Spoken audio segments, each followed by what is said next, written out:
I'm Elizabeth Royale with the VOA Special English Development Report. Last week, we told you about Fair, an event where people talk about international development projects that failed. Many of these projects started as good ideas. Others had some level of success, but not enough to have a measurable effect on lives of people in developing countries. A non-profit group in New York City called Mobile Active held the first Fair earlier this year. Mobile Active is made of people and organizations that use technology to try to improve the life of the poor. Katin Bulas came up with the idea for Fair as a way to help non-profit groups improve by learning from the mistakes of others. She said the primary goal is to learn from failure and not to repeat the same mistake over and over again. Katrin Bulas says there are many reasons why projects fail, but one reason tops on other. She says development projects are not one size fits all. Yes, many people try to import ideas as if they were.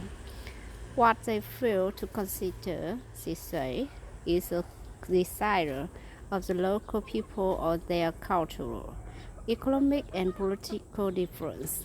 She says the problem for many non-governmental organizations and other groups is simply not knowing their auditions.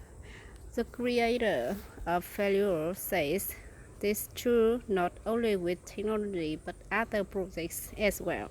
Mr. Villas hopes non-profits in other industries and fields will create their own versions of Fair. A second Fair took place in July in Washington. The World Bank Institute co-sponsored the event.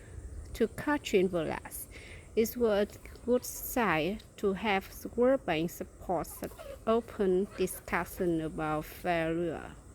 She says it is not just about products. It is about people's life and well-being and livelihood in many developing countries. So it is important to be very honest about what projects are not performing according to the expectations. An award for the best word failure story went to Michael Chicano from the World Bank Institute. What he presented was in fact a list. It was a list of what he considers the worst practice in the use of information and communication technologies in education. Mr. Chicano asked to keep the award until the next Fair, which is expected to be held on the West Coast in the fall. You can find a link to his list of the top 10 worst practices at VOA Special English. For VOA Special English, I'm Elizabeth Royale.